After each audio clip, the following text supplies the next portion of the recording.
Hello guys, this is Anthony Mara here, back with another video game talk. This time, last time, let's discuss what if you missed last time. We discussed basically 3 video games I love the most, and one game in particular I'm basically going to talk about in this game is how to not suck at Fortnite, or at least some tips to give you guys on that battlefield. Now, we'll be going over how to get some free V-Bucks without even purchasing them. We'll be talking about strategies, different weapons you guys need to have for those types of scenarios. So we're going to get into our first topic here, which is about this game mode, Save the World. Save the World is a zombie type game mode where you and 4 other people have to go into mission objectives and complete them to unlock more and more stuff. Let's say to fight this Storm King boss I'm showing right now, and to get really cool weapons, gear, a lot more stuff for your character. So let's go over the V-Bucks, because I know y'all want to know how to get those V-Bucks. And first of all, we got the daily award system. Now, if you just log in, you don't even have to play the actual game mode, but if you log in every single day, eventually, mostly for me, it's every Friday, but might be different for you. Every week you will get 150 V-Bucks. Now, depending on how much you get on, that number will increase, sometimes going up to 800 V-Bucks, which will probably give you a uncommon skin. Now, that is pretty big for a game mode and such a big game that you need V-Bucks for. And basically, if it's not, and if you Battle Royale people, I know Battle Royale ain't your type, well, this game mode isn't like Battle Royale. It is a totally different game. I would suggest making a $40 purchase. It is $40, but it is worth getting those free V-Bucks, and it's unlimited, so there is no limit to how many V-Bucks you can get from that game mode. I have personally saved a lot of money. I managed to buy tons of skins and emotes that I really wanted, and Save the World has really helped with that. I'm going to show basically a demonstration here, right here. Basically, you have to either go around one place, one might say, destroy seesaws in suburban areas. So you would go to your map and find a suburban area zone and do the challenge. Now, one thing you guys need to remember is that this is a little complicated for first people. You have to complete the mission before you can get your actually daily quest done, or any quest done, because if you do leave the mission that you are in, the quest will not be done, and you will not get those V-Bucks, and you will have to do them all over again. Assuming you guys don't want that, so stay in the mission, do what you need to do, and you'll get mostly going into daily awards. I already explained that. But how else is it fun? And why is it another $40? Why would I want to spend that? Well, not only for the V-Bucks, but if you're tired of sweaty kids, killing you in Battle Royale, well, this game mode is sort of relaxing and takes some of that urge off. And, you just go in there, you have fun, you be yourself. Some other things about the game, you can build your own bases, defend it against bunch of hordes of zombies, have loads of cool weapons. Some of the weapons are really cool in there, I must add, that you don't see in the Battle Royale game mode. And it's very fun. Just get into it, and don't give up on it, because it is boring at first, but when those V-Bucks start rolling in, you would want to play it more. We are on the topic of actually getting into Battle Royale. Now, there's 2 strategies a lot of people go with. You have the aggressive, which basically, if you love fighting, and I do believe fighting, which I wouldn't go down that road, you'll be a sweaty kid. Trust me, it's not good. But anyway, if you want to be like that, Here's a strategy for you. Basically land at big name locations. Now, like, you got Sweaty Sands, Lazy Lake. Lazy Lake is probably the most common one because people have referred to it as the next Tilted in Chapter 2, which, in Chapter 1, it was Tilted Towers and everyone landed there, but now it seems like mostly Lazy Lake. Don't try to go for Craggy Cliffs or basically any of those places because that will not probably have a lot of players. Now, if you want to know how to build 90s and stuff, you're going to have to go to another video for that because I won't, like I said earlier, I won't be covering that. You can learn from yourself or somebody else.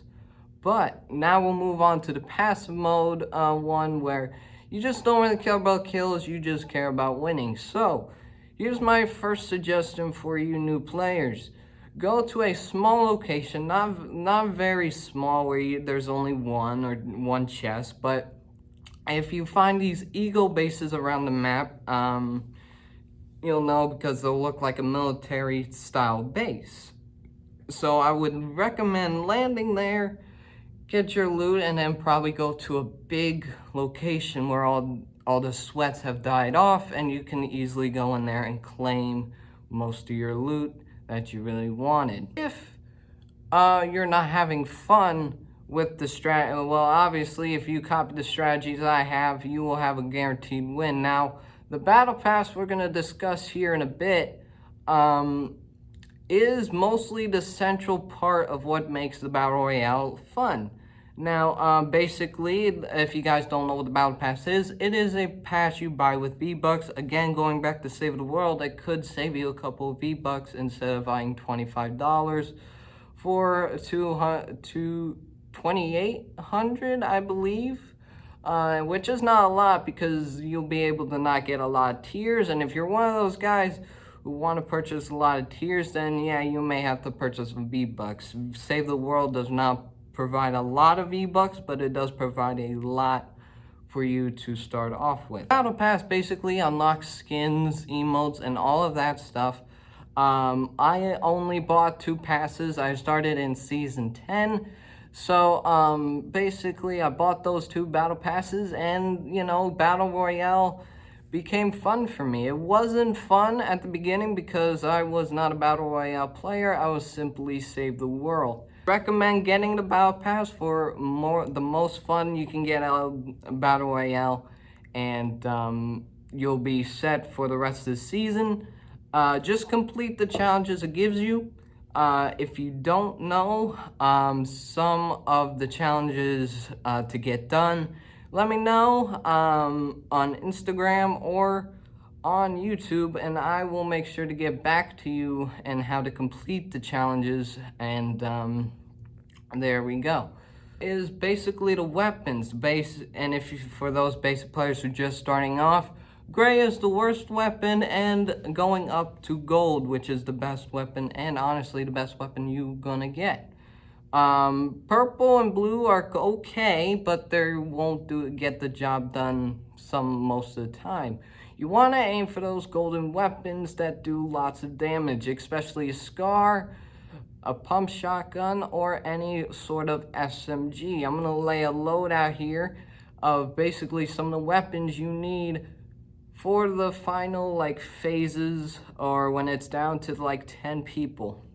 Mostly I would suggest the heavy AR, which if you guys don't know, it has been recently added as a side grading thing. If you go up to one of these upgrade machines, you can actually upgrade your Scar to a heavy AR. Now the heavy AR, to give a little background here, it was introduced around Season 8, so it came back, it got taken out in Season 10 and 9, I'm pretty sure. I wasn't around for most of the time on that, but it's come back, so I would suggest upgrading it. It does the golden one basically does 41 damage, and the Scar only does 36 damage, so you're kind of getting you gotta do a little basic math. I don't know my basic math. I got problems. So it should be about like a 5 or 4 plus damage. So I would get that immediately. Now, the golden pump. Now, a lot of people were mad when the pump was vaulted in Season 9. They brought it back in Season 10, but it didn't have the epic or legendary version of the pumps. Now, I'm going to say this too. The golden pump or epic will do for mostly the last 10 people or 15 people, depending on the situation. The tack, I really, it's your choice. If you like the one-shot kids with a pump, sure, you can do that. But if you would like, if you are not accurate with your shots, then I would go with the tack. But any of those will do. I would say the blue tack there would be pretty good too for the final stages. And again, I probably haven't said this already, but if I have, you know, bear with me. But it is not a competitive game. Don't think that you have to go and kill everyone you see. Make sure that you have enough time in the circle, in the storm, so you can get to the next circle or just to survive. Because if you're low on health and you go and attack everybody, you are going to die. And it's not going to be a good time for you back in the lobby. Now I'm going to move on to the settings. Now the settings is what everybody looks for. Console players are probably getting a big buff during this Chapter 2, which has been a really long season because it has been, well, let's say about October since this season has come out, which is a long time. And, you know, Epic's trying their best to keep content rolling. But what I'm basically saying is, here are my sensitivities. I'm just going to give it out. Mostly between 60 and 70 is probably the best sensitivity for you. Of course, feel free to adjust this as you will. But 70 and is mostly your range. They added these boosters for when you build or how accurate you shoot. I would turn that immediately down to 0. It has no effect on how you play, except it only boosts your sensitivity way up, which you don't want.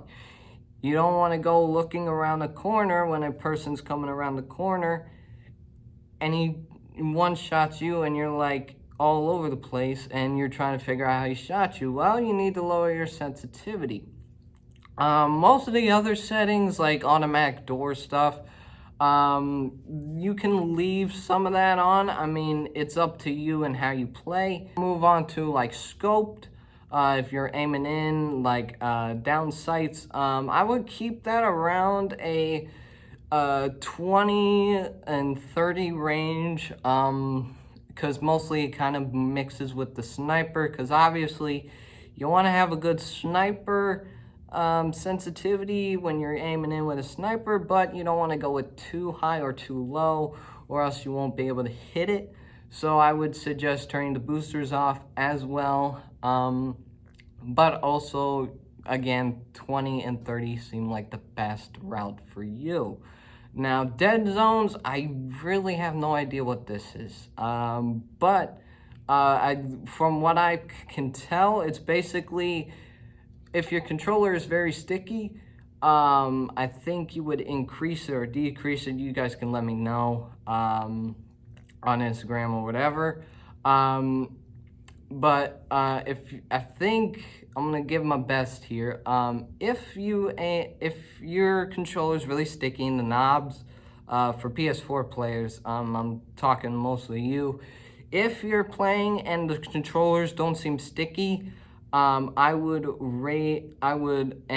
they don't turn like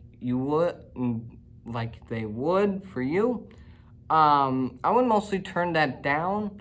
But if it gets to a point where the gun is where you aim one direction but it slides a little bit, I would turn that up. Mostly I would stick to dead zones about 0.10.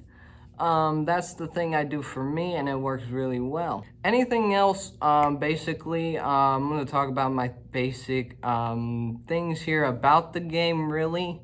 My best opinions on the game right now, it is kind of boring because of how long the season has been. But for those Chapter 2 players that are coming in Season 2, I don't really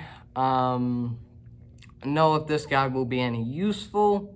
But if I need to, I will probably make another one, and I will probably either go over another game that you guys want me to get into, which probably take a long time, but I'll do it for you guys if you really like this little tutorial on how to not suck at Fortnite. But I do want to congratulate Ninja. If you guys don't know who Ninja is a famous Twitch, now Mixer streamer. He recently got his new skin. Here it is. It's pretty sick, and he's probably the first YouTuber slash streamer to get it. So I congratulate you on that, as well as you guys. I think that will be it for this little tutorial. If you guys want more, just leave a like, and I'll make sure to do another one for you guys if we get it up there pretty high. So, thanks for watching. That's all I have. And if you guys have any questions, please let me know on Instagram or on my YouTube channel. And yeah, so I'll see you guys later.